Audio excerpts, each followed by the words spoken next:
ከማለት በፊት ቁጭ ብሎ ሰው ራሱን መመዘን አለበት። ምን ሳረግ ነው ያልኩት? እስቲ ዛሬ እዚህ ቤተክርስቲያን ከመምጣታችን በፊት የት ነው ያልነው? ስራ ላይ ወይ ትምህርት ላይ ወይ ቤታችን ነው የሚሆን? ምን ስናደርግ ነው ያልነው? ማታ ማታ ነጋዴው ዛሬ ስንት አተረፍኩ ዛሬ ስንት ከሰርኩ ብሎ ቁጭ ብሎ ሂሳብ ያሰላ የለ? እስቲ በመንፈሳዊው ዛሬ ስንት አተረፍን ስንት ከሰርን? ነፍሴ ሆይ ዛሬ ከየትኛው እርሻ ነው ያልሽው ይላል ቅዱስ ባስልዮስ ማር ይስሐቅ። ነፍሴ ሆይ ዛሬ የትኛው እርሻ ላይ ነው ያልሽው? ለማን ስትሰሪ ዋልሽ? ለእግዚአብሔር ነው ወይስ ለሰይጣን ነው? ማንን ደስ አሰኘሽ? እስቲ ዛሬ በዋልነው ውሎ ማን ነው ደስ ያለው? እግዚአብሔር ነው ወይስ ሰይጣን ነው? ምን አደረግን? ዛሬ ምን አወራን? ምን አየን? ምን ሰማን?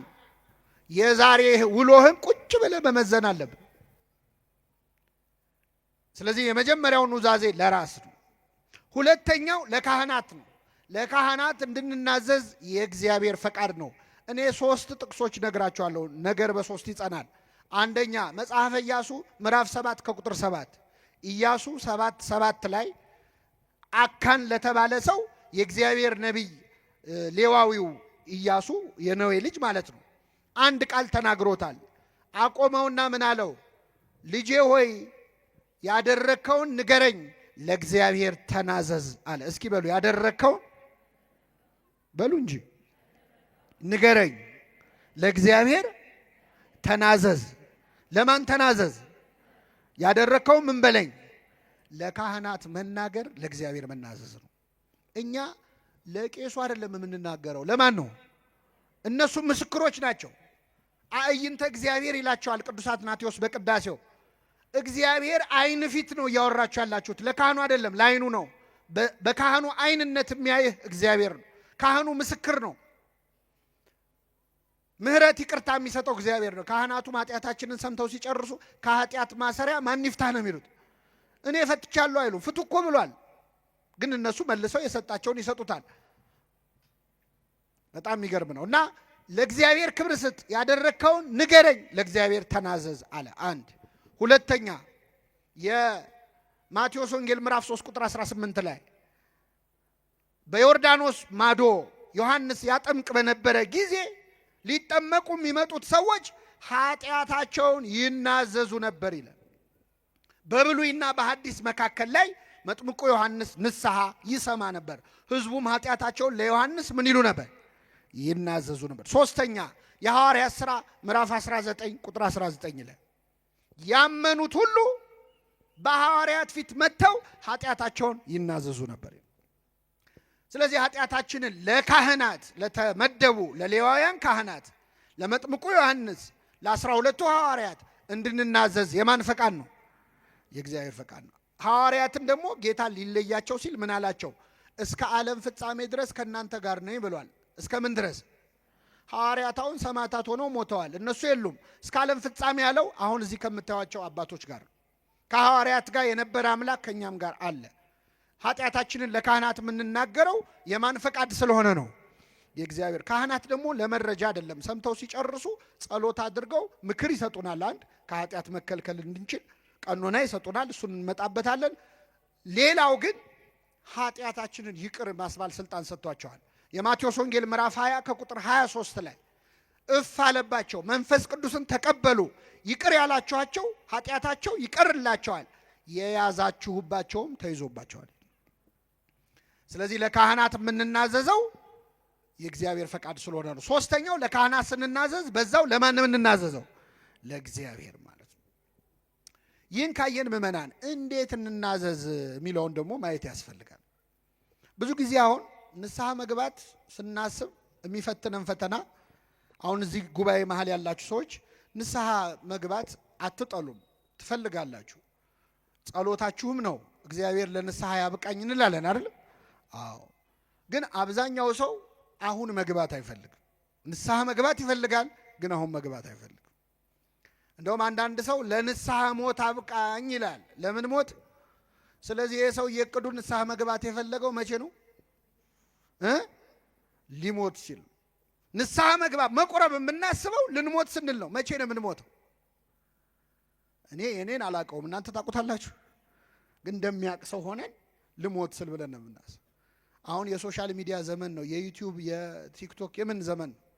አንድ በእድሜ ጠና ያሉ እናት ወይ ትልቅ ሰውዬ ሽማግሌ አባት ከእድሜያቸው ጋር የማይሄድ ነገር ሲያደርጉ ቪዲዮ ሰው ሲያይ ምንድን ነው የሚለው? እርሶ እንዴት በመቁረቢያዎት ይላል። በምኖት ብዙ ሰው መቁረቢያ ሽምግልና ነው ብሎ የሚያስብ። እግዚአብሔርን በቃ ኃይላችን ሲደክም ማስታወስ ነው የምናስበው። በጉብዝና ወራት ፈጣሪህን ምን በል ደስ አያሰኙም የምትላቸው ዘመናት ሳይመጡ ይላል። ደስ አያሰኙም የምትላቸው አይንህ ሳይደክም ትንሹ ነገር ሳይረብሽ፣ አቤት ስታነቡት እንዴት ደስ ይላል። በጉብዝና ወራት ብሎ ሲዘረዝረው ሳትዝል ሳትደክም፣ ጆሮ መስማት ሳያቆም፣ አይንህ ሳይፈዝ፣ ሁለቱ መስኮቶች ላይ ያሉ ይላል። ሁለት መስኮት የተባሉ አይኖች ናቸው። እኛ ግን የምናስበው ስንደክም ንስሐ መግባን እግዚአብሔርን የመጨረሻ ጉዳይ አድርገነዋል። በእውነት ይቅር ይበለን አምላካችን። አንዳንድ ሰው ደግሞ አይኔ እኮ ንስሐ መግባት እኮ አልጠላም ገባለሁ፣ ግን አሁን ንስሐ በገባ ተመልሼ ኃጢአት መስራቴ አይቀርም። ስለዚህ ትንሽ ልስተካከልና ከዛ በኋላ ንስሐ ገባለሁ። የሚያስተካክለን ማን ነው? እግዚአብሔር። ስስተካከል ንስሐ ገባለሁ ብለህ የምታስብ ከሆነ መቼም አትስተካከልም። ምክንያቱም የሚያስተካክለን ማን ነው? እስቲ አሁን ገላችንም በየቀኑ በየሁለት ቀኑም በሳምንትም ያው ውሃ ይጠፋል ብዬ ነው፣ በሳምንትም በወርም እንታጠባለን። ከታጠብን በኋላ እንቆሽሻለን አንቆሽሽም። ስለዚህ መቆሸሻችን ለማይቀር አንደኛውን ጠርቀምቀም ሲል ከሬሳ ጋር እንታጠብ የሚል ሰው አለ? የለም። እንደምንቆሽሽ እያወቅን እንታጠባለን። ኃጢአት እኮ ቆሻሻ ነው ምመና። ከዚህ በኋላ ኃጢአት ሰራለሁ። በጣም ብዙ ሰው ንስሐ የማይገባው ኃጢአቱ ከብዶት አይደለም፣ ከኃጢአት መገላገል ሳይፈልግ ቀርቶ አይደለም፣ ለወደፊት ሊሰራ ላሰበው ኃጢአት ሲል ነው። ያልሰራ ነው ኃጢአት አለ ገና። አሁን ብዙ ሰው ቁረቡ ሲባል የሚፈራው ከዚህ በኋላ ሊሰራ ያቀዳቸው ኃጢአቶች ስላሉ። እግዚአብሔር እንዴት ያየን ይሆን? በእውነት በጣም ይገርማል። እና ጠላቴ ሆይ በወድቅ እነሳለሁ። ሰዓታታችን ሲጀምር እንዲህ ብሎ ነው፣ እመኒ ወደቁ ትነሳ፣ በወድቅ እነሳለሁ፣ ወእመኒ ሆርኩ ውስተ ጽልመት፣ በጨለማን ብመላለስ እግዚአብሔር ያበርህ ሊተ፣ እግዚአብሔር ያበራልኛል ብሎ ነው የሚጀምረው። ብንወድቅ የሚያነሳን ማን ነው? ስለዚህ ለምን ወደቅክ አይልም፣ ለምን አልተነሳህም ነው። ክርስቶስ አሁን ሊፈርድ ቢመጣ ለምን ኃጢአት ሰራችሁ እኮ አይደለም የሚለው፣ ለምን ንስሐ አልገባችሁም ነው የሚለው። ለምን ወደቃችሁ አይደለም፣ ለምን አትነሱ። እሱ ይቅር ማለት ሳይሰለቸው እንዴት እኛ ይቅር በለም ማለት ይሰለቻል? ስለዚህ ኃጢአታችንን መናዘዝ አለብን። ኃጢአቱን የሚሰውር አይለማም ይላል። ኃጢአትን ስትደብቀው እግዚአብሔር ይገልጥብሃል፣ ስትገልጠው ይደብቅልሃል። ራስን ስትከስ ከዲያብሎስ ክስ ትድናለህ። ዲያብሎስ ይሄን ሰርቷል እኮ ሲል አዎ እንደሰራማ ለኔ መጥቶ ነግሮኛል ይላል እግዚአብሔር። አንተ ስትደብቀው ግን ዲያብሎስ ያንን ወስዶ ቁስልህን እየነካካ ሲኦል እንድትገባ ነው የሚፈልገው፣ እንድትኮነን ነው እያስታወሰ። ስለዚህ ብዙ የሚቆጠር ኃጢአት ስላለን እግዚአብሔር ፊት እንግለጠው ኃጢአታችን። ኃጢአት ስትደብቅ እግዚአብሔር ይገልጥብሃል። መጽሐፍ ቅዱስ ላይ ኃጢአቱን የደበቀ የአንድ ሰው ታሪክ አለ። ነቢየ እግዚአብሔር ዳዊት ነው። መቼስ ያው ስለተጻፈ ነው። ዳዊት ብዙ ጽድቅ የሰራ ነው፣ ግን ኃጢአቱም ተጽፏል። መጽሐፍ ቅዱስ ጥሩ ጥሩ ታሪኮች ብቻ አይደለም፣ መጥፎ ታሪኮችም ተጽፈዋል። ክፉ የሰሩትም ተጽፏል፣ ደግ የሰሩትም ተጽፏል። ለምንድን ነው? ተስፋ እንዳንቆርጥ ነዋ። እኛ ክፉዎቹ የወደቁት ሲነሱ አይተን እንድንነሳ። ዳዊት መጀመሪያ ኃጢአቱ ምንድነው? ስራ መፍታት ነው። ስራ ስንፈታ ብዙ ጊዜ ሰይጣን ስራ ይሰጠናል። ሰይጣን የሚሰጠን ስራ ደግሞ ኃጢአት እና ዳዊት ስራ ፈቶ በሰገነቱ ሲመላለስ ቤርሳቤ የተባለች ሴት ከወር ልማዷ ነጽታ ነበርና ገላዋን ስትታጠብ አየ። ተመለከተ ብቻ አይደለም መርዞ አያት፣ በደንብ አያት። ስለዚህ ልቡ በዝንቡት ጦር ተነደፈ። ማናት ብሎ ጠየቀ። የኬጢያዊው የኦርዮ ሚስት ናት አሉት። በቃ እዚህ ጋር ነው ታሪኩ ማብቃት ያለበት። የሰው ሚስት ናት ሲባል ያቆም ነበር። ዳዊት ግን አስጠራት። ብዙ ጊዜ ማመንዘር የሚመጣው ባለትዳር ነው። ባለትዳርና ከተባለ በኋላ ጨዋታው ይቀጥላል። የሰው ሚስት ናት ሲባል ማቆም አለበት። ዳዊት ግን አስጠራት፣ አስመጣት፣ አስነወራት። መጽሐፍ ቅዱስ ባልና ሚስት የሚያደርጉት ሩካቤ አወቃት ይላል። አዳምም ሚስቱን ሔዋንን አወቃት፣ አብርሃምም ሳራን አወቃት ይላል። በጋብቻ በሕግ ከሆነ ከሕግ ውጭ ከሆነ ግን አስነወራት፣ ደረሰባት ነው የሚለው። ስራው አንድ ነው፣ እግዚአብሔር ግን ሁለት አድርጎ ነው የሚያየው። ስለዚህ አስነወራት። ይቺ ሴት በአጋጣሚ ከወር ልማዷ ነጽታ ነው አይደል ስትታጠብ የነበረው። ስለዚህ ጸነሰች እና ማርገዟን ላከችበት። አሁን አስቡት፣ ዳዊት የወታደር ሚስት ቀምቶ ደፈረ ቢባል ለስሙ ጥሩ ነው አይደል? እችን ነገርማ ማረም አለብኝ ብሎ ኬጢያዊ ኦርዮን አስጠራው ከጦር ሜዳ። እቅዱ ምንድነው? መጥቶ ከሚስቱ ጋር ያድራል፣ ያው ጽንሱ ከሱ ነው ይባላል ማለት ነው። አስጠራው። እንዴት ነው ጦሩ? እንዴት ነው? በላርፈት ትሄዳለህ፣ አሁን ወደ ቤት ግባና ራት ብላ፣ እንደው ከሚስት ጋር ተኛ ማለት ነው የቀረው ኃጢአቱን ለመሸፈን። ከቤተ መንግስት ምግብ ተላከለት። ብዙ ጊዜ ከቤተ መንግስት የሚላክ ምግብ ችግር አለው። በላ ጠጣ፣ ግን ውጭ አደረ። ዳዊት ሲሰማ ከውጭ ነው ያደረው። አስጠራው። ምን ነው? ምን ሆነ ነው ውጭ አደርክ አለው። የእግዚአብሔር ታቦት በደጅ አድራ። የእስራኤል ወታደሮች ከጠላት ጋር እየተናነቁ እንዴት እኔ ከሚስቴ ጋር ገብቼ ተኛለዋል? እንዴት ከምኔ ጋር? ዳዊት እኮ ከሰው ሚስት ጋር ነው የተኛው። አይገርም? እንዴት ከሚስቴ ጋር ይላል። ከሕግ ሚስቱ ጋር እኮ። እናም የእግዚአብሔር ታቦት በደጅ አድራ። አሁን ስለ ታቦተ ጽዮን ክብር ኬጢያዊው ኦርዮ ከአሕዛብ የተመለሰው ተገዝሮ የተመለሰው ኦርዮ ለዳዊት ይንገረው። ዳዊት በታቦተ ጽዮን ፊት የዘለለው ዳዊት ማለት ለሱ ከአሕዛብ የመጣው ኦርዮ ነገረው። አንዳንዴ መንፈሳዊ የምንባል ሰዎች፣ የቤተ ክርስቲያን የምንባልን ሰዎች አሕዛብ በልጠው ሊመክሩን ይችላሉ። ዮናስን አልሰማችሁም? ተነሳና አምላክን ጥራ አሉት እኮ እዛ መርከብ ውስጥ። አሕዛብ እኮ ናቸው። ጸሎት አስተማሩት ለዮናስ ለነቢዩ። ከእግዚአብሔር ቃል በቃል የሚነጋገረው ዮናስ ተነሳና ጸልይ ተባለ። አንዳንዴ በኃጢአት ስንደክም ከኛ ሩቅ የተባሉ አሕዛብ የተባሉ ሊያስተምሩን ሁሉ ይችላል። ከኔ ጋር ናችሁ ምእመናን? እግዚአብሔር ከሁላችን ጋር ይሁን። ስለዚህ እንዴት ስለ እግዚአብሔር ታቦት ክብር እግዚአብሔር ለምን ይሄን ያጻፈ ይመስላችኋል? አሁን እንደ ዳዊት ለእግዚአብሔር የቀረበ ሰው አለ? ልበ አምላክ ነው፣ ከእግዚአብሔር ጋር የሚነጋገር ነው። ግን በኃጢአት ወደቀ። ኃጢአት ያላዋረደችው ሰው የለም። ኃጢአት ያላዋረደችው የለም። ምእመናን ማንንም እንዳታምኑ ነው። እገሌ አባት ነው፣ እገሌ መነኩሴ ነው ናቸው፣ እገሌ አጥማቂ ነው፣ እገሌ ሰባኪ ነው፣ እገሌ ዘማሪ ነው፣ እገሌ እኮ ጸሎተኛ ነው፣ እገሊት እኮ እንዲህ ናት ብላችሁ ማንንም ሰው እንዳታምኑ። የፈለገ ጸሎተኛ ቢሆኑ ከዳዊት ይበልጣሉ? አይበልጡ። ቢፈውሱ ሀብተ ፈውስ የተሰጠው ነው ዳዊት። አቤት መዝሙር ቢባል ከዳዊት በላይ ዘማሪ የለም፣ ሰባኪ የለም። ማንንም እንዳታምኑ። ኃጢአት ያላዋረደችው የለም፣ ወግታ የጣለቻቸው ብዙዎች ናቸው። ለማንኛውም ዳዊት ድጋሚ ኦርዮን አብልቶ አጠጥቶ አሰከረው። ከሚስቱ ጋር ገብቶ እንዲተኛ ፈልጎ እሱ ግን አልተኛም።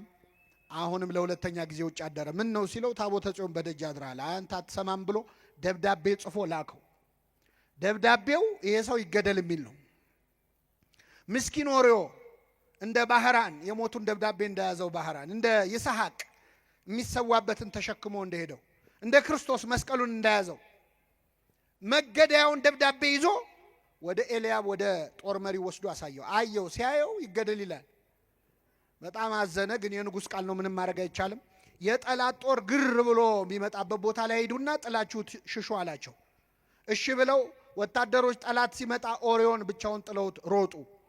ወዴት ነው የምትሄዱት? ታቦተ ጽዮንን ከታችሁ፣ እስራኤልን ከታችሁ እያለ እየለፈለፈ ተደብድቦ ሞተ። ይህ ሁሉ ሲሆን ማን ይመለከታል? ማን ይመለከታል? ነቢዩ ናታንን ላከው እግዚአብሔር። የእግዚአብሔር ነቢይ ናታን በፈረስ ላይ ሆኖ መጣ። ነቢያት በአህያ ላይ ከመጡ አገር ሰላም ነው፣ በፈረስ ላይ ከመጡ ችግር አለ። ምንድነው አለ ዳዊት። ደነገጠ። አረ ንጉሥ ሆይ በአገር ትልቅ በደል ተፈጽሟል። ምን ነው? ምን ሆነ አለ። አይ አንድ ሰው አንድ በግ የነበረው ድሃ ሰው ነበረ እና ይህ ድሃ ሰው ከጎረቤቱ ደግሞ ብዙ በጎች ያሉት ባለጸጋ ሰው አለ እና ይህ ሰው ወደ ሩቅ አገር መሄድ ሲፈልግ ይችን አንዲት በግ ለባለ ብዙ በጉ ሰውዬ አደራ ብሎ ሰጠው። ይህ ሰው እሺ ብሎ ተቀበለ። ከዛ እንግዳ መጣበት። እንግዳ ሲመጣበት ብዙ በጎቹ መሃል አንዱን ማረድ ሳስቶ ይህ ሰው አደራ ብሎ የሰጠውን በግ አረደበት። ምን ይመስልሃል ንጉሥ ሆይ አለው። ይህ ሰው ምናምንቴ ነው አለ። ስለ አንድ ፈንታ 4 እጥፍ ይመልሳል። ስንት እጥፍ? ንጉሥ ሆይ ያ ሰው አንተ ነህ አለው። ንጉሥ ሆይ የፈረድከው በማ ላይ ነው? በራስ ላይ ነው። ብዙ በጎች አሉት የተባልከው እግዚአብሔር ባይፈቅደውም ዳዊት ብዙ ሚስቶች ነበሩት፣ ብዙ ቁባት ነበሩት። እግዚአብሔር አንድ ሰው ለአንድ ሰው ነው ያለው። ዳዊት ግን ብዙ ሚስት ነበረው። አንተ ነህ። አንዲት በግ አለው የተባለው አንተን አምኖ ጦር ሜዳ ሄደው ኦሪዮ ነው። እንግዳ መጣብህ የተባለው ጊዜያዊ ስሜት ነው፣ ፍትወት ነው። ይህንን ከበጎች ከሚስቶች ከአንዷ ጋር ማሳለፍ ስትችል የእሱን አንዲት በግ አምኖ የሰጠህን በግ አረድክበት። ስለዚህ የፈረድከው በማ ላይ ነው? በራስ ላይ ነው። ይገርማቸዋል። ዳዊት ስለ አንድ ፈንታ ስንት እጥፍ ይመልስ ነው ያለው? አይሰማም። 4 እጥፍ መለሰለት እግዚአብሔር። እሱ አንድ ኦሪዮን ነው አለ የገደለው። ዳዊት ከዚህ ሴት ከቤርሳቤ የተጸነሰው ልጁ ከተወለደ በኋላ በጠና ታሞ ዳዊት ማቅ ለብሶ ተንፈራፍሮ አልቅሶ ለምኖ፣ እግዚአብሔር ግን አልፈቀደም። ያ ልጅ ሞተ። አንድ በሉ። 2 የዳዊት ወንድ ልጅ አምኖን የሚባል ሴት ልጁን ደፈረበት። ወንድም እህቱን ደፈረ። ይሄ በቁም መግደል ነው አይደለም? አዋረዳት። ዳዊት አዘነ። ስንት? 2 3 ይህ ደፋሪውን ልጅ ሌላው የዳዊት ልጅ አቤሴሎም እንዴት እህቴን ይደፍራል ብሎ ተነስቶ ይህን ደፋሪውን አምኖንን ገደለው። ስንት ሆነ? 4 አቤሴሎም ዳዊት ላይ አምጾ በጦር ሜዳ ሞተ። ስንት ሆነ? 4 አንዳንዴ እግዚአብሔር የማይሰማ መስሎን እንዲያርግብኝ እንዲጨምርብኝ ይላል። ይሰማል። እግዚአብሔር ይሰማል። አሁን ይህን ሁሉ ታሪክ ያነሳውን ለምንድን ነው? ዳዊት ሰው እስከ ማስገደል የደረሰው ኃጢአቱን ለመሰወር ነው። እና መጥቶ ገለጠበት። እግዚአብሔር ሲገልጥበት ምን አለ? አቤቱ እንደ ቸርነትህ መጠን ማረኝ። ዳዊት ጸሎት ያውቃል። አያችሁ፣ ሲያየው ኃጢአቱ አዋጣው። እንደ ኃጢአቴ መጠን አይደለም። እንደምን መጠን? እንደ ቸርነት መጠን ማረኝ። እንደ ይቅርታ ብዛት መተላለፌን ደምስሳል። በደሌ አያዋጣኝም፣ አንተ ፊት አያቆመኝም፣ ልትምረኝ የሚገባኝ አይደለሁም። እንደ ምህረትህ ብዛት መተላለፌን ደምስስ፣ ከበደሌም ፈጽሞ ጠበኝ፣ ከኃጢአቴም አንጻኝ። እኔ መተላለፌን አውቃለሁና ይኸው አምኛለሁ። ኃጢአቴም ሁል ጊዜ በፊቴ ነው አለ። የሰራሁትን ኃጢአት አልረሳውም፣ ሁሌ ያስታውሰዋል። አንተን ብቻ በደልኩ አለ። ንጉሥ አድርገህ ሾመኛል፣ ከኔ በላይ አለቃ የለም። አንተ ነው ያለው። አንተን ብቻም በደልኩ። ብበድልስ አንተን መሐሪውን አይደል? ይቅር ባዩን አይደል ወይ? አንተን እኮ ነው የበደልኩት። በፊትህም ክፋትን አደረግኩ፣ በነገርህ ትጸድቅ ዘንድ በፍርድም ንጹሕ ትሆን ዘንድ ሁሉ ይበድላል ብለህ የተናገርከው እውነት ሆኖ ይገኝ ዘንድ ይኸው እኔም በድዬ ተገኘሁ። ሁሉም ለካ የረከሰ ነው አለ ዳዊት። ይህንን ሁሉ ኃጢአት ውስጥ የገባው ግን ኃጢአቱን ለመደበቅ ነው። ኃጢአቱ ተደበቅ አልተደበቀም? እንኳን ሊደበቅ ይኸው የብስራተ ገብርኤል ምእመናን ቁጭ ብላችሁ የዳዊትን ኃጢአት እየሰማችሁ ነው አይደል? የሰው ሚስት እንዲያርጎ እኔ ገና ሌላ ደብረ ሄጄ እናገራለሁ። እሱ የዛ ዘመን ሰው እንዳይሰማ ነው የፈለገው አይደል? መማሪያ ያደረገው እግዚአብሔር። መማሪያ ከመሆን ይሰውረን። አይገርምም? የዘር ሐረጉ እንኳን ሲዘረዘር መች ለቀቀው? አብርሃም ይስሐቅን ወለደ፣ ይስሐቅም ያዕቆብን ወለደ ብሎ እሴይም ዳዊትም ከኦሪዮ ሚስት ሰሎሞንን ወለደ ይላል። ከማን ሚስት እስቲ በሉ? ከኦሪዮ ሚስት ማንን ወለደ? ሰሎሞንን ወለደ። እዚህ ውስጥ ዳዊትንም የኦሪዮ ሚስትንም እግዚአብሔር እንዳዘነባቸው ያሳያል። ዳዊትን ከኦሪዮ ሚስት ብሎ በኃጢአት መውለዱን ገለጠበት። የኦሪዮ ሚስት ደግሞ ምንድነው ጥፋቷ ካላችሁ፣ ባሏን ከገደለ በኋላ እሷ ከዳዊት ጋር ሚስት ሆና ቀጥላለች አይደል? አልቀጠለችም? ከባሏ ገዳይ ጋር ኖራለች። ስለዚህ ይህ ደግሞ ጥፋቷ ስለሆነ ስሟ ወንጌል ላይ ይጻፍ ዘንድ አይገባትም። የማን ሚስት አላት? የኦሪዮ ሚስት። የኦሪዮ ሚስት አላት። ኃጢአትን ስትደብቀው እግዚአብሔር ይገልጥብሃል፣ ስትገልጠው ይሸፍንልሃል። እግዚአብሔር ኃጢአታችንን ይሸፍንልን። እንዲሸፍነው ግን መግለጥ አለብን። ንስሐ አባቶቻችሁ ጋር ቀርባችሁ ምን ይሉኝ ይሆን አባ፣ እንደው ይታዘቡኝ ይሆን ምናምን፣ እንደው ለሌላ ሰው ቢናገሩ። ሲጀመር ካህን አዲስ ኃጢአትም አንሰራም እኛ፣ ብዙ ክሬቲቭም አይደለን። በነገራችን የሁሉም ሰው ኃጢአት አንድ አይነት። ሁለተኛ መተህ የምትናገረው ለካህኑ አይደለም። ለማን ነው? ለእግዚአብሔር። ምን ቸገረ? ተናገረው፣ ተበቀለው ሰይጣንን። አንተ ላይ የሰራውን ያቆሰለህን ቁስል ገልጣ አሳየው ለካህኑ። እንዲህ አድርጎኛል ብለህ እግዚአብሔር ፊት አሳየው። ሕፃን ሆነን ትዝ ይላችኋል፣ ስንመታ ወላጆቻችን ጋር መተን የተመታንበትን ቦታ እዚህ ጋር ተመታው ብለን እንደምናሳየው ንስሐ ስትገቡ ሰይጣን የመታችሁን ለአባታችሁ ለእግዚአብሔር እያሳያችሁ ነው። እዚህ ጋር ነው የቆሰልኩት፣ እዚህ ጋር ነው የታመምኩት። ሰይጣን ያፍራል። ስንት ዓመት አንተ ላይ የገነባውን የኃጢአት ግንብ ስትናዘዝ ይፈርስበታል። አንተም ሰላም ታገኛለህ። ናዘዘ አረጋጋ ነው። ኑዛዜ መረጋጋት ነው። ሰላም ታገኛለህ፣ እረፍት። ስለዚህ ኃጢአተኛ ሆነን ለምን ትዕቢተኛ እንሆናለን? ለምንድን ነው ገጽታችን የሚያሳስበን? ለምንድን ነው ጥሩ ሆኖ መታየት የሚያሳስብህ? እግዚአብሔር ፊት ብታጋልጠው ራስህን በመላእክቱ ፊት ከመዋረድ ትድናል። በፍጥረት ሁሉ ፊት ኃጢአት ከሚገለጥ በፈጣሪ ፊት ቢገለጥ ይሻላል። በሰው እጅ ከመውደቅ በማን እጅ መውደቅ ይሻላል? እግዚአብሔር በሱ እጅ እንድንወድቅ ይፍቀድልን። አሁን አንዳንድ ሰው ንስሐ አባቱ ጋር ይመጣና ቅኔ የሚቀኝ ሰው አለን። ሲናዘዝ ራሱ ለቄሱ እንዳይገባ አድርጎ ማለት። አንዳንዱ ብልጥ ለመሆን ይሞክራል። አባ እኔ በቃ እንደው ባጭሩ ኃጢአት የተባለውን በሙሉ ምን ብያለሁ? ሰርቻለሁ። እንደዚህ ይቻላል? አይቻልም። ሐኪም ቤት ሄደ ዶክተር ባጭሩ በሽታ የተባለውን በሙሉ ታምሜያለሁ ትላል። ይሸቀሽቀኛል፣ ይወጋኛል ነው አይደል? በሽታውን የደበቀ ምን የለውም፣ ኃጢአቱን የደበቀም ስርየት የለውም። እግዚአብሔር ኃጢአታችንን ለመግለጥ ያብቃል። ስንገልጠው ይሸፍነዋል፣ ስንሸፍነው ግን ይገልጠዋል። ይህን ካልን ለመጨረሻ አባቶቻችን ካህናት ፊት ስንናዘዝ፣ ሌላው ካህኑ ኃጢአት ይሰራ የለ ወይ? እንዲያደርጉ የለ ወይ? ካህናት ራሳቸው እንዲየሰሩ አሁን ለአንተ ይቅርታ ያሰጣሉ ወይ ይላል ሰይጣን። አውቆ እኮ ነው፣ ያውቀዋል እኮ። ካህናት የሚሰጡት አገልግሎት ከኃጢአትና ከጽድቃቸው ጋር አይገናኝም። ቅዱስ ባስልዮስ ካህናትን በማህተም ይመስላቸዋል።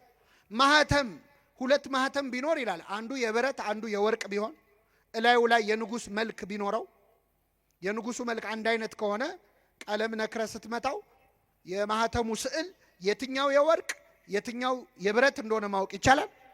አይቻልም። በኃጢአተኛ ካህንና በንጹህ ካህን መሃልም ያለው ልዩነት ይሄ ነው።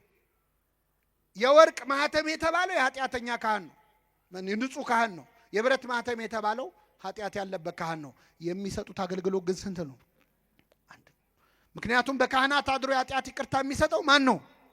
እግዚአብሔር። እግዚአብሔር ይፍታ ነው ያሉት። እኛኛውም አባት ጋር ብትሄድ የሚፈታህ እግዚአብሔር። ሰይጣን ግን አውቆ ካህኑን እንድትጠራጠር ያደርጋል። የመጨረሻው ዘመን አንዱ ዲያብሎስ የሚሰራው እስከ ቅትለተ ዘካርያስ የካህናት መገደል ድረስ ይደርሳል። ካህን አሁን እንዲጠላ ሰይጣን የማይሰራው ነገር የለም። ከቅዱስ ፓትርያርኩ አንስቶ ካህናትን እንድንጠላ፣ እኔ ቄስ አልወድም የሚሉ ኮስተር ብለው ደስ ብሏቸው የሚሉ ሰዎች ያሉት ሰይጣን ሆን ብሎ የሚሰራው ካህንን ሲያጣላ ንስሐ እንደማትገባ ስለሚያውቅ ብዙ ሰው ንስሐ እንዳይገባ ከካህናት ጋር ከስጋ ወደሙ ከቅዳሴም እንድትርቅ ካህኑን ያጣላል። እረኛውን እመታለሁ በጎቹም ይበተናሉ የሚለውን ለመፈጸም የፈለገ ብንበድል ካህናት ቢበድሉ በእነሱ የኃጢአት ይቅርታ የሚሰጠው ማን ነው? እግዚአብሔር ነው። እንደዚህ አድርጋችሁ አስቡ። እንዲህ ብታስቡ ነው የምትጠቀሙት። እንዲህ ብታስቡ ነው የምትጠቀሙት።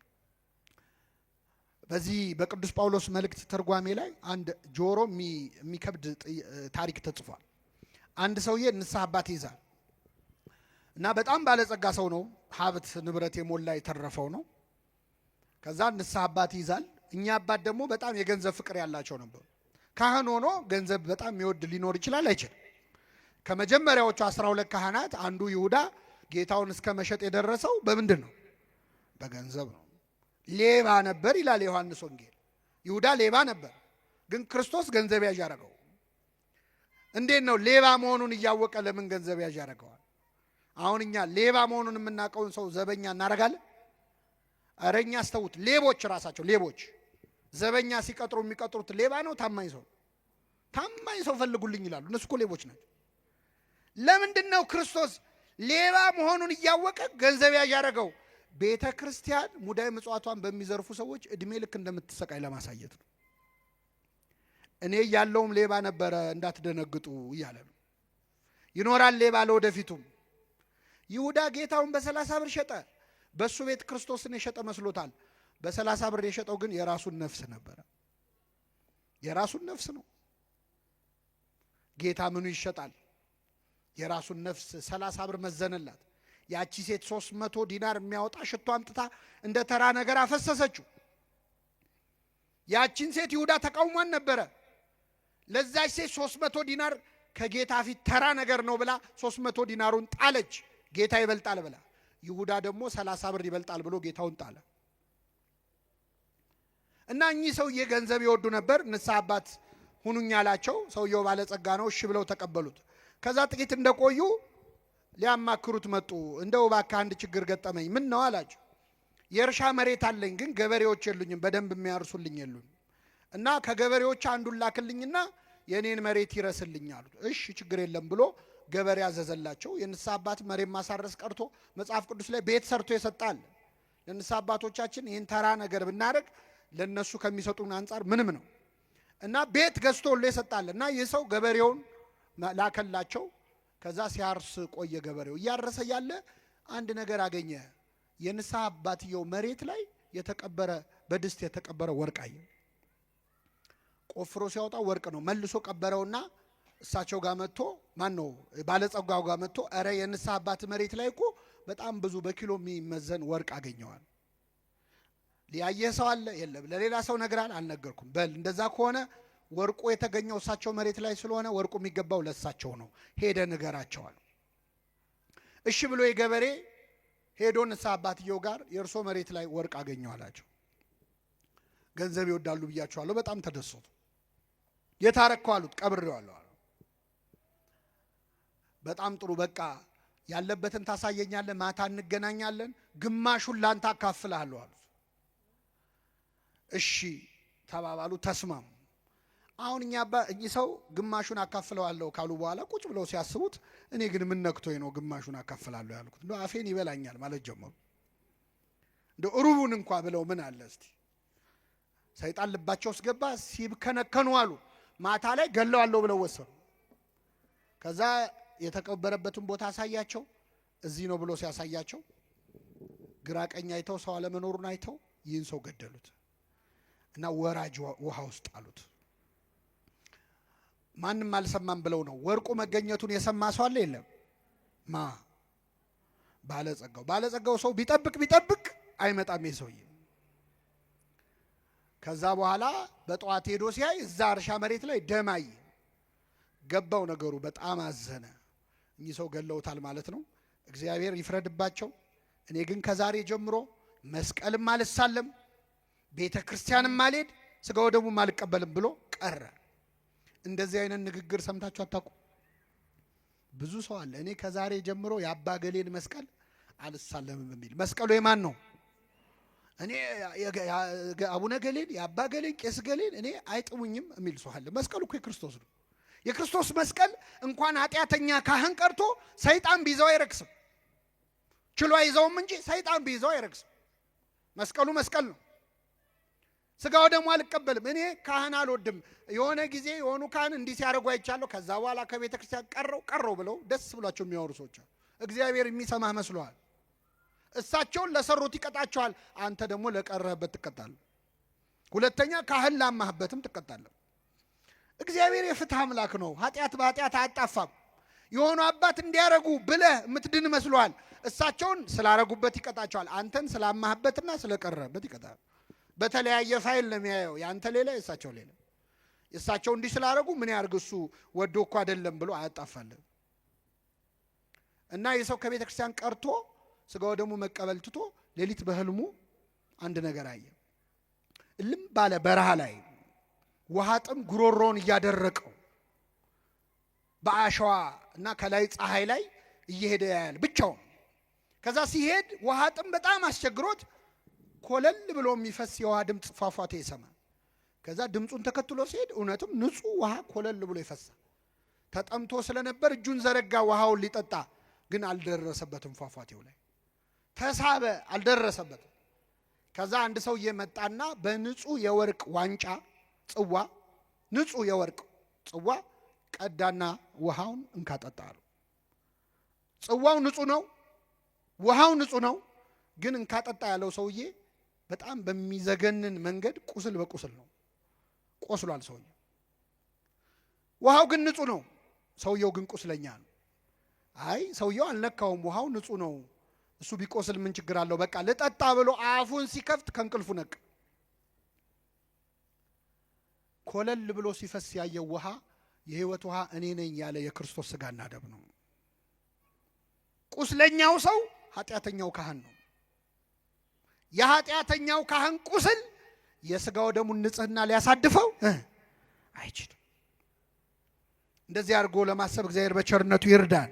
የመጨረሻው ካህናት ንስሐችንን ከሰሙ በኋላ የሚሰጡን ቀኖና አለ። በነገራችን ላይ ለካህናት የምንናዘዘው እግዚአብሔር ይፍታ እንዲሉም ብቻ አይደለም። ኃጢአቱን ይሰሙና ከዛ ኃጢአት የምንላቀቅበትን መንገድ ያማክሩናል።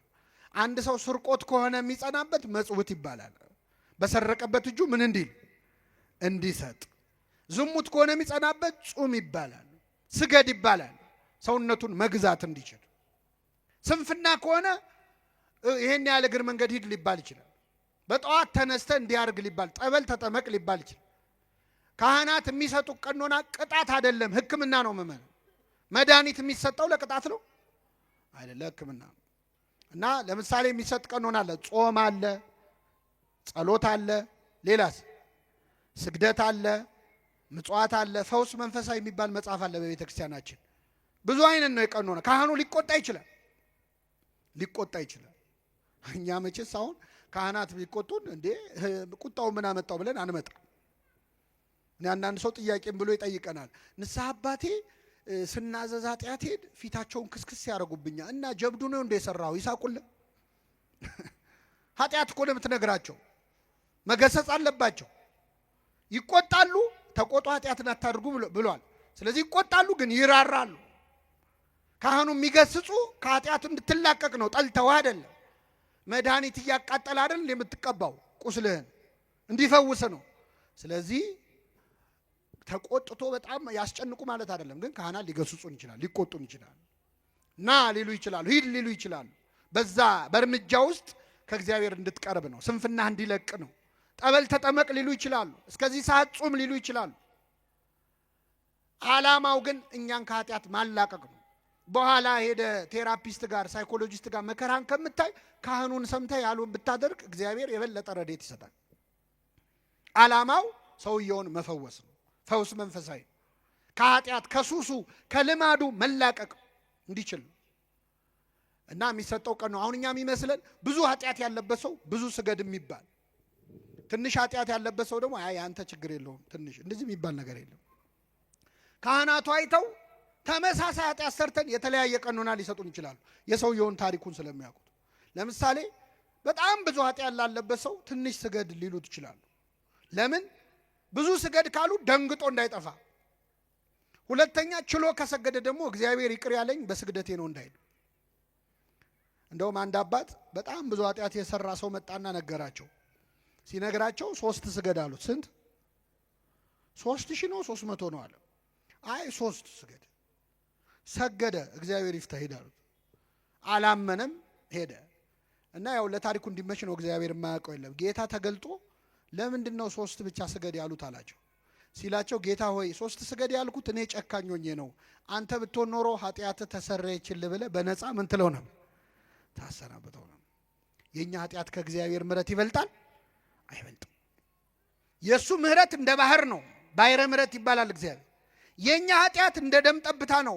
ባህር ላይ ደም ጠብ ቢል ባህሩ ደም በደም አይሆንም። ስለዚህ ኃጢአታችንን ወደ ጥልቁ ይጥላል ያለው ሆሴ ይህንን ነው። ወአስጥምኒ ውስተ ቀላየ ምሕረቱ ለበኩርኪ ይላል አባ ጊዮርጊስ። ወደ ልጅሽ ወደ ምሕረቱ ባህር ጨምሪኝ ይላታል እመቤታችን። እግዚአብሔር ወደ ምሕረቱ ባህር ይጨምረን ሁላችንን። ኃጢአታችንን አርቆ የምህረቱ ባህር ውስጥ ይጨምረናል። ያን ጊዜ የኛ ኃጢአት ትንሽ ይሆናል። ዳዊት ለዚህ ነው እንደ ምሕረት ብዛት ያለው።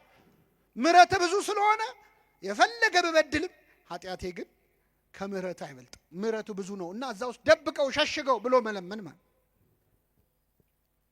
እና ካህናት የሚሰጡን ቀኖና ለቅጣት አይደለም የሚመስለን። አሁን እኛ ደሞዝተኛ የሆነ ገንዘብ ያለው ሰው ምጽዋት የሚሰጠው፣ ሀብታም የሆነ ሰው ይህን ያህል ብር አስገባ የሚባል፣ ድሃው ደግሞ ገንዘብ ስለሌለው ጹም፣ ጸልይ፣ ስገድ የሚባል። በፍጹም እንደውም በተቃራኒው ቤተ ክርስቲያን ገንዘብ ላለው ሰው ገንዘብ ስጥ አትልም ቀኖና ላይ። ለምን? ገንዘብ ያለው ሰው ገንዘብ ስጥ ቢባል ይከብደዋል።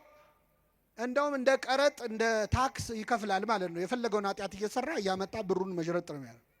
ስለዚህ እሱን ስገድ ነው መባል ያለበት፣ ጹም ነው መባል ያለበት። መመጽወት አይከብደውም። መጾም መስገድ ግን ሀብት ንብረት ላለው ሰው ይቸገራል። ስለዚህ አንተን ጹም ትለዋለች። ድሃውን ደግሞ መጽውት ትለዋለች። ድንጋይ ተሸክሞም ቢሆን ይመጽውት፣ ያን ሲያደርግ ከኃጢአት እንዲከለከል ማለት። ድሃውን ጹም ብትለው ይከብደዋል። በዛው ቀጥል ነው አይደል?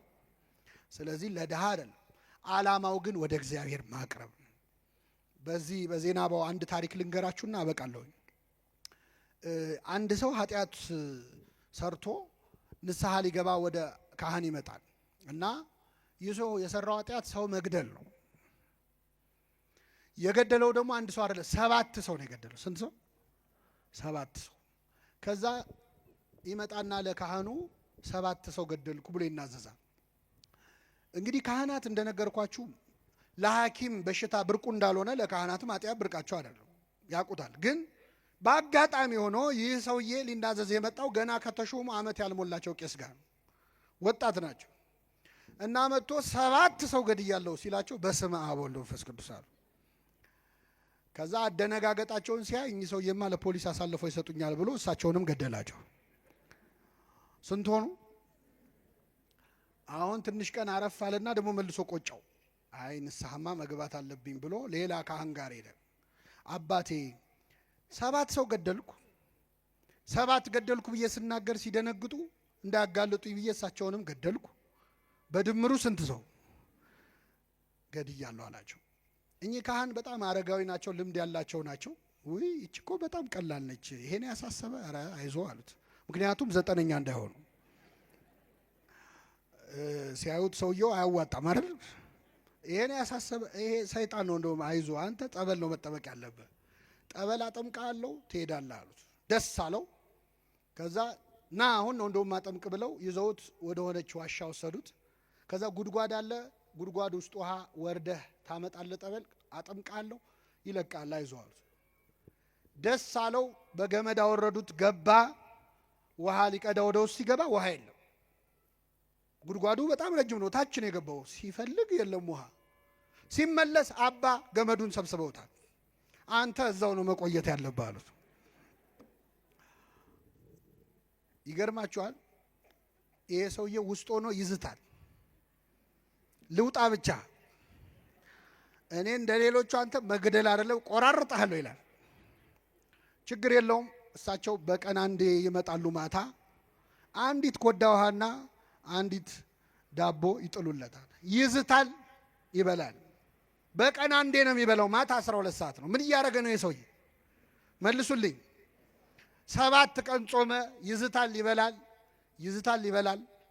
ከዛ እየቆየ ሲመጣ ዛቻው እየቀነሰ ልመና ሁሉ ጀመረ። ኧረ ተው ያስወጡኝ፣ ግድ የሎትም በቃ ምንም አልነካዎትም ማለት ጀመረ። ከብዙ ቆይታ በኋላ ግን ምን አላቸው? ነገ ሲመጡ መጽሐፍ ቅዱስ ይዘውልኝ ይምጡ፣ እዚህ መቆየቴ ካልቀረ ቁጭ ከምላለና መጽሐፍ ቅዱስ ተሰጠው። ማንበብ ጀመረ። ከዛ ሲመጡ ምን ይላል? ኧረ የኔ ኃጢአት ሰው መግደል ብቻ አይደለም፣ ኧረ የኔ በደል ብዙ ነው እያለ በየቀኑ ብዙ ኃጢአት መናገር ጀመረ። አይዞ እግዚአብሔር ይቅር ይበል ይሉታል፣ ይሄዳሉ። ዓመት ሆነ፣ 2 ዓመት ሆነ፣ ቆየ ሰው በጣም በቃ ጸሎተኛ ሆነ። ከብዙ ጊዜ በኋላ እኛ አባት ሲመጡ የሰውዬ እዛ ጉድጓድ ውስጥ የለም። ደነገጡ። ያው የእሱ ነገር አይታመንም፣ ቤት በኩል ዞሮ ሊመጣ ነው ብለው። አባቴ ይፍቱኝ የሚል ድምፅ ሰሙ። ቀና ሲሉ አየር ላይ ነው ያለው ሰውዬው። እግዚአብሔር ይፍታሉ፣ ተሰወረ። በቅቷል ማለት ነው። ከሳቸው በለጠ በቅድስና። አባቶቻችን ጹሙ፣ ጸልዩ የሚሉን ለሰራነው ኃጢአት ሊቀጡን አይደለም፣ ወደ ማን ሊያቀርቡን ነው? እግዚአብሔር የሰማነውን ለንስሐ ያድርግልን። ለጠቅላላ እውቀት አይደለም የተማርነው። ይህንን ድምፅ የሰማችሁ ሰዎች ንስሐ ግቡ፣ ዛሬውኑ ንስሐ ግቡ። የሰማነውን በልቡናችን ያሳድረብን።